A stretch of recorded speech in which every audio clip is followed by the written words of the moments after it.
Hey everyone, my name is Tristan and welcome to my workshop. In my last video, I showed you how to build the upper half of a Mandalorian armor, and now it's time to build the lower half. If you want to make your own full EVA foam Mandalorian armor, the templates are available over on my Etsy store for pretty cheap, along with many others, including the helmet. This is overall a pretty easy build, especially since I'm giving you tutorial videos on how to make the whole thing. But now, let's not waste any time and get right into the build.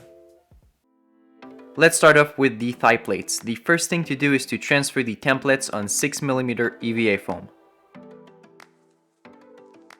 After that, using a sharp box cutter, carefully cut out the two pieces.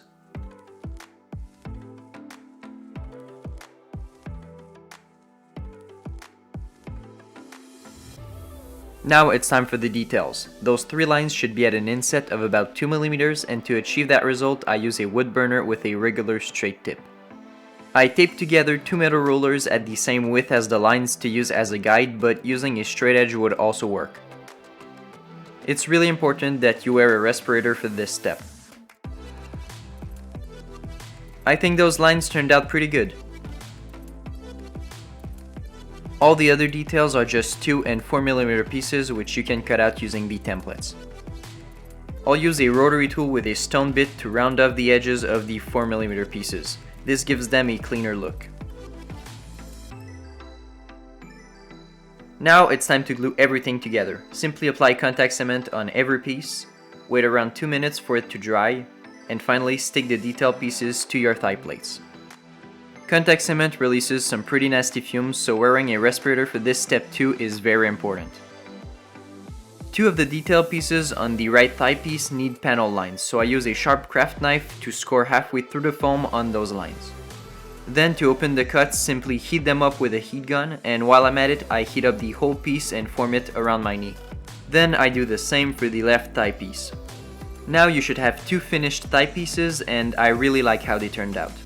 Let's move on to the hip plates. You'll need these three template pieces. So you can transfer them to foam and cut them out just like we did earlier for the thigh pieces.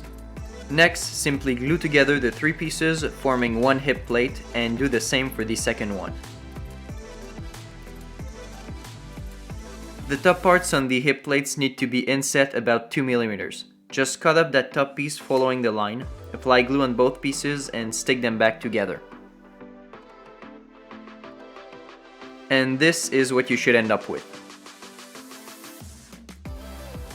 To make those pieces look cleaner, I clean up and round up the edges with my rotary tool. And finally, I seal the foam using my heat gun. And now the two hip plates are finished.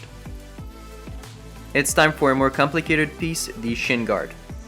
Once you've transferred your templates on EVA foam, carefully cut them out. Remember that the front of the two biggest pieces need an inward angle cut. This little piece needs V-grooves on the two lines. Of course, you have to cut them from the back side.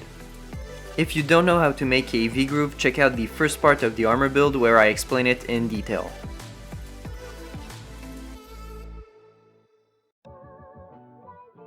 Once you're done, apply glue on both V-grooves, wait a couple minutes, and close them up. This is what you should end up with.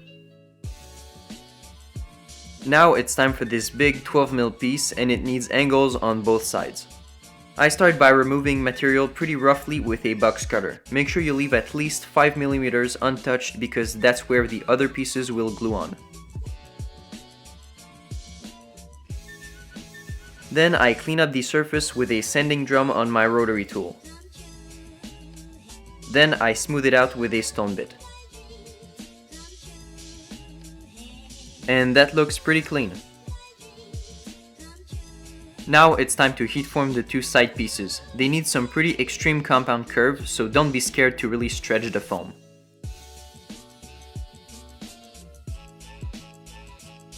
It's time to glue everything together. I start by connecting the two side pieces on their back edge, then I glue on the front piece.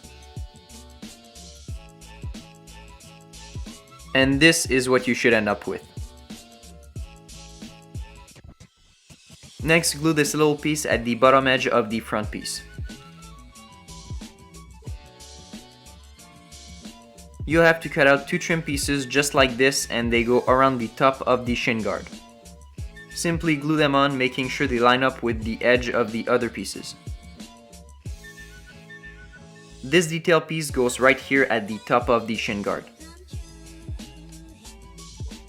Then cut out a little rectangle and glue it on the detail piece, and now the shin guard is pretty much done.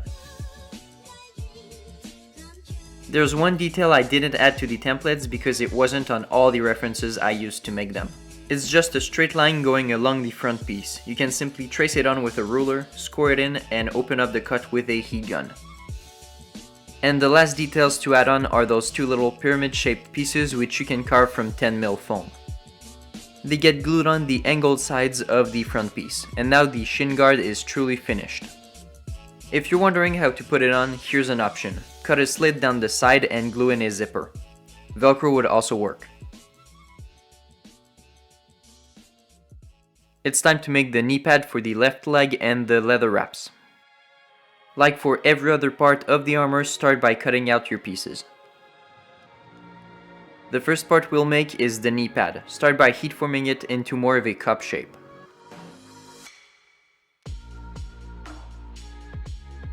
Those two pieces go on each side of the knee pad right over the marked lines. You can glue them on with contact cement. Then for the round details that go right here, I cut little plastic tubes that I had laying around. PVC pipes of a similar size would also work great. To attach those pieces, I'm using super glue.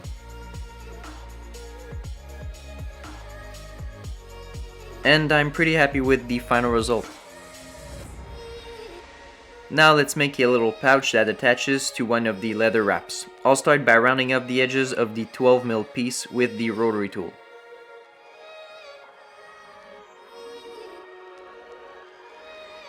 Then you can glue the 2mm piece over the first one as shown on screen. The goal is to make it look like a real pouch. When that's done, glue on the trim piece along the length of the pouch, making sure each end gets hidden behind the pouch. And now the fake pouch is finished. This is the main piece for the upper leather wrap, and you'll have to glue on a 2mm thick trim piece.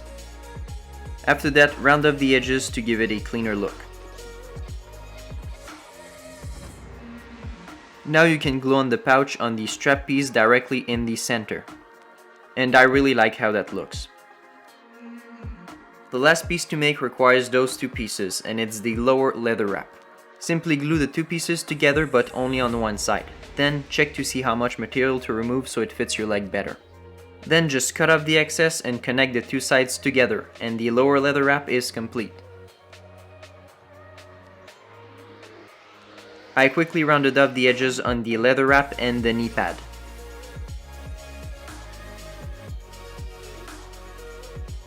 And now the pieces for the right leg are finished, but I wanted to add a little extra to my armor. I decided to make the big leather piece that connects the upper and lower straps together out of foam. So I traced a big rectangle 11 inches high and the same width as the upper leather wrap on 2mm foam.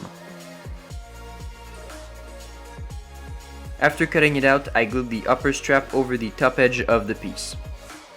For now, this just looks like a big cylinder, but that should change soon. First, the width at the bottom edge of the piece needs to be the same measurement as the circumference of the lower leather wrap. So I cut off a bit of material using a ruler to get straighter lines. Then it was time for the hard part, making the fold so it really looks like leather. I'm telling you right now, my first attempt did not work. I tried heating up the foam and folding it over a Mod Podge container. I think the problem here was the foam wasn't glued into its final shape, so let's give it another try. That time I glued the foam cylinder together with contact cement. I even glued on the lower leather wrap. When I was done with that, it was time for attempt number 2. So I heated up the foam and compressed it over the same Mod Podge container as earlier. It took a couple rounds of heating and forming, but eventually I was left with something I was pretty happy with. To make sure the foam keeps its shape, I glued on a piece over the seam, and I'm really satisfied with the result. Now let's add a bit of texture to the foam. To make it look like leather, simply heat it up and press in some crumpled up aluminum foil.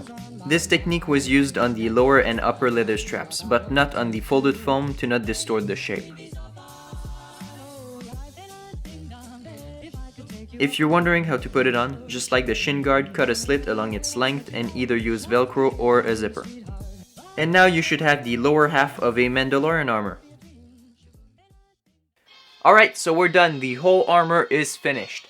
Honestly, I couldn't be happier with how it turned out. I think it's really accurate and pretty clean. As I said at the start of the video, the templates to make this armor are available on my Etsy store. And if you end up getting them, why not also get the templates for the helmet to make the full costume. So this is the end of the video. Thank you so much for watching. If you enjoyed, you can leave a like and subscribe to my channel for more cool stuff like this. Of course, I still have to paint the armor and I did so much research and testing to get the best results for as cheap as possible, so stay tuned for the painting video. Once again, thank you so much for watching, and I'll see you in my next video. Bye!